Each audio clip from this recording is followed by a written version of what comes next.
To discuss about UPSC Civil Services Mains GS Paper 3 question exam held today, that is 9th of Jan 2022.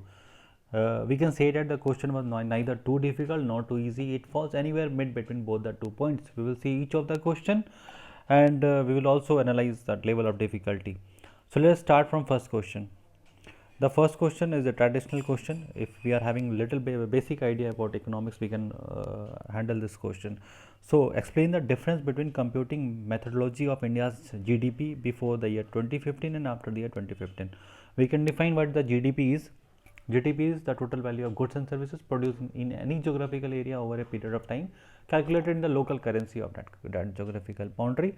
Three major changes has taken place, that is change in the base year from 2004-5 to 2011-12. Now it is being calculated on market price. Earlier it was calculated on factor cost.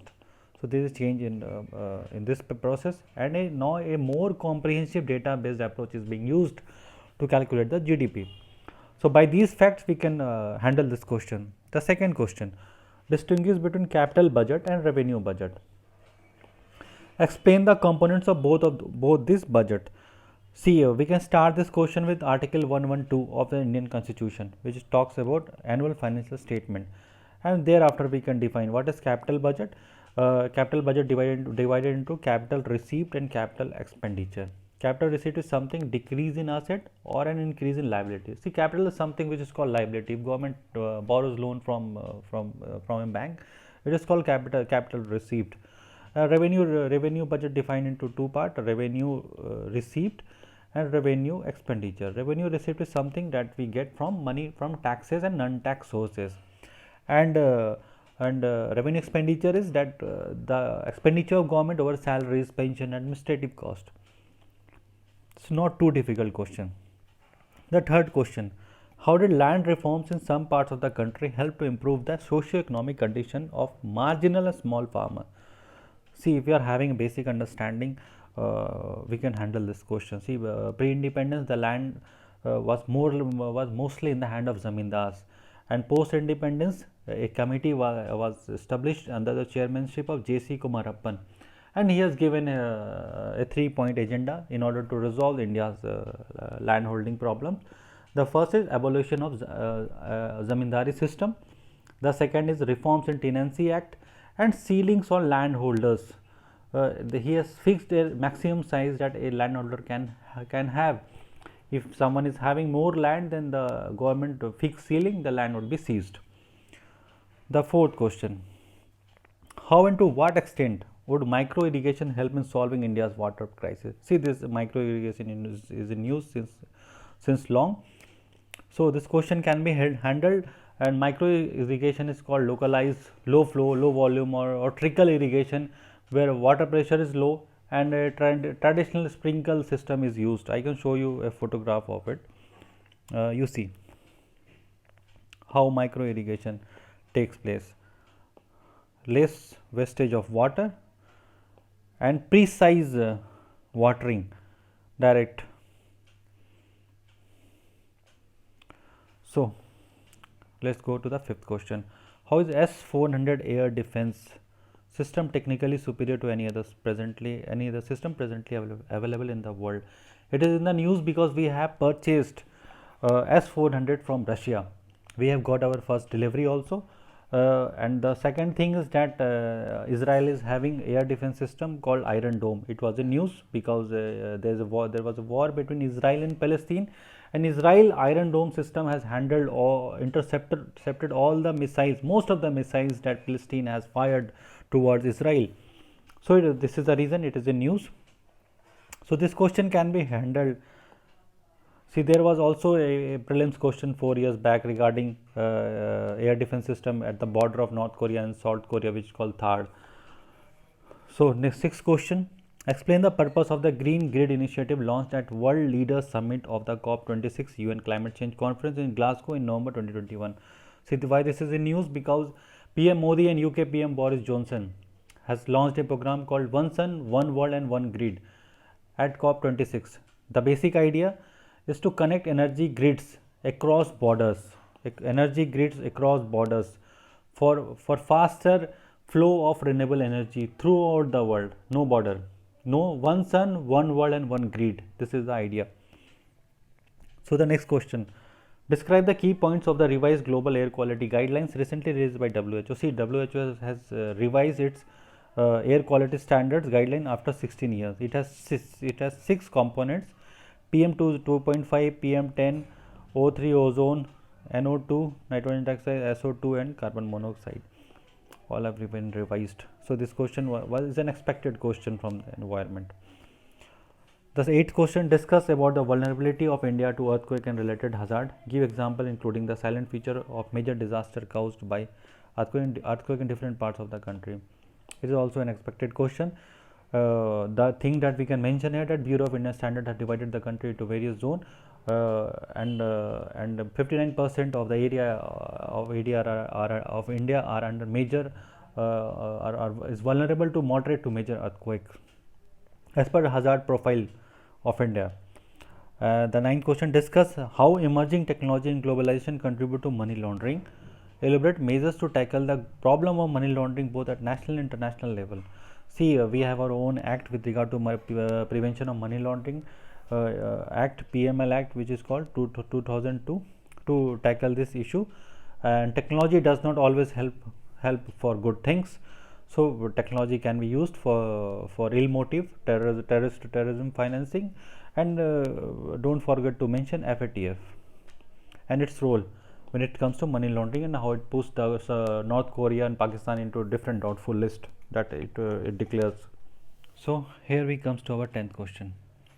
Keeping in view India's internal security, analyze the impact of cross-border cyber attacks. Also discuss defensive measures against these sophisticated attacks. See, there was a statement by India's Foreign Secretary to United Nations Security Council that how cyber tools are used by our neighbors to compromise state security, our state security, through attacks on critical infrastructure, including health and energy, and to disrupt social harmony. See, there are two main things that we must remember when it comes to cross-border cyber attacks, that it is borderless, number one. Number two, that there is an anonymity of actors involved into cyber attacks. So here we comes to 11th question. Do you agree that Indian economy has recently experienced V-shaped recovery? Give reasons in support of your answer. See, there are two school of thoughts when it comes to the recovery after post-COVID, and the reasons is COVID by and large. So there is a discussion that there would be a V-shaped recovery. Reason being, during the times of corona, lockdown and slowdown, the economy will go down, the GDP will decrease, then the investment will decrease, and all other aspects related to it. Later on, when the economy will open and the world economy will open, there will be a slow progression of the graph, and the economy will grow further. However, the other school of thoughts talk about K-shaped recovery, that there are two sectors involved. One is essential sector and the other is non-essential sector.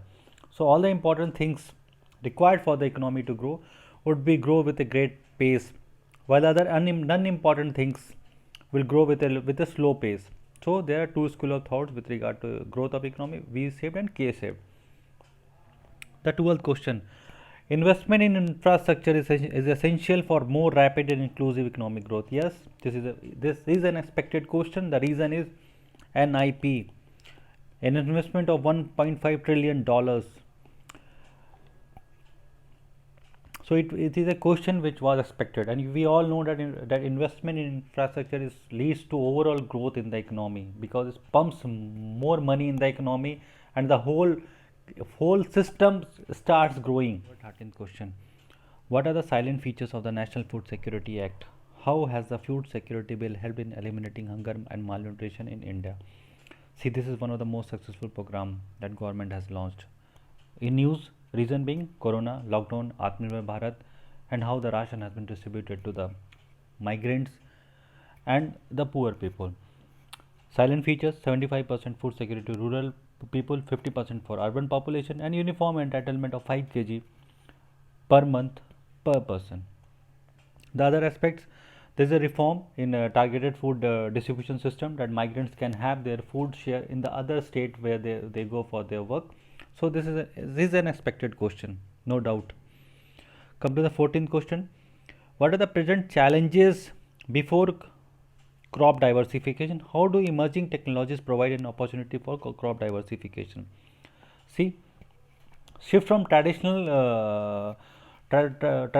grown less remunerative crops to more remunerative crops is called crop diversification. Sugar cane is being replaced by rice and wheat because there is a scarcity of water, and ICR has stated that crop diversification is an important way out for doubling farmers' income. That we are having our agenda that we will have doubling the farmer by 2022. The 15th question: what are the research and development achievement in applied biotechnology? How will this achievement help to uplift the poorer section of the society? So, biotechnology is also expected question. Biotechnology is an area of high priority world over, and applied biotechnology is biotechnology with an industry focus, with an emphasis on how it touches the life of individual. In India, Department of Biotechnology under Ministry of Science and Technology look after this all assignment. There are n numbers of missions under biotechnology, and we all have read about it during prelims preparation. Come to the 16th. So the 16th question is: the Nobel Prize in Physics of 2014 was jointly awarded for the invention of blue LEDs. How has this invention impacted the everyday life of human beings? See, there is a speciality of this LED light, that it can be powered by cheap local solar power. There's no need of such high grid and wiring and this all thing. So it has given light to billions of people. What Nobel Prize website talks about. We have our own scheme, that Gram Ujala scheme, where we are distributing LED lights at the rate of ₹10 only. So an expected question. It has given light to our remotest of the rural area in the country. The 17th question: describe the major outcome of the 26th session of Conference of the Parties to the United Nations Framework Convention on Climate Change. What are the commitments made by India in this? See, UNFCCC and India has made its own commitment here. So what are the commitments here? See, we have told about see, 5 promises are which has PM Modi has given, are considered as ambitious and path breaking. That we will have renewable energy of 500 gigawatt by 2030. Carbon intensity we will decrease to 45%. 50% of energy requirement we will shift to natural resource, to our renewable sources, and we will reduce the carbon emission and this all things. Punch Amrit, or what's the question? Despite the various causes and the effects of landslides, mention the important components of the National Landslide Risk Management Strategy. See, landslide is a natural disaster. It is an uncontrollable downhill flow of rock, earth, debris, or combination of all the three. It drives by force of gravity.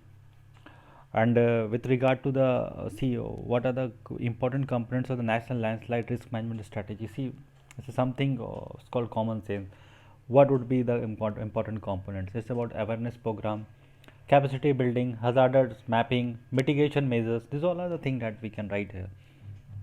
The 19th question: analyze the multi-dimensional challenges posed by external state and non-state actors to the internal security of India. Also discuss measures required to be taken to combat this threat.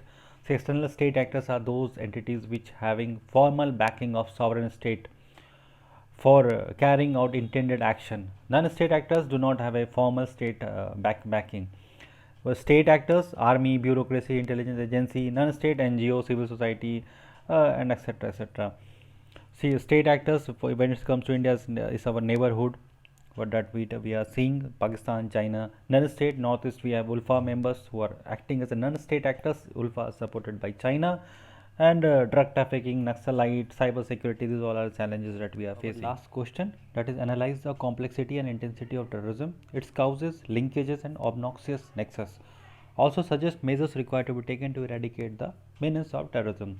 See, terrorism is something which is always in news. Terrorism is broadly refers to attempt to further political ends by using violence to create a climate of fear, apprehension, and uncertainty. The impact has included a widened in a larger extent because of weapons of mass destruction. As far as the counter-terrorism measures are concerned, it can be done through strengthening state security, military repressions, and political deals. So my final analysis with regard to this 20 question, that questions are by and large does not fall in the category of too difficult or too easy. It is in the mid range between both the point, and almost all the questions can be attempted by the candidates who are a serious candidate. I am talking about the serious candidate. So all the best guys who have appeared for the exam, and all the best for those who are preparing for the next year.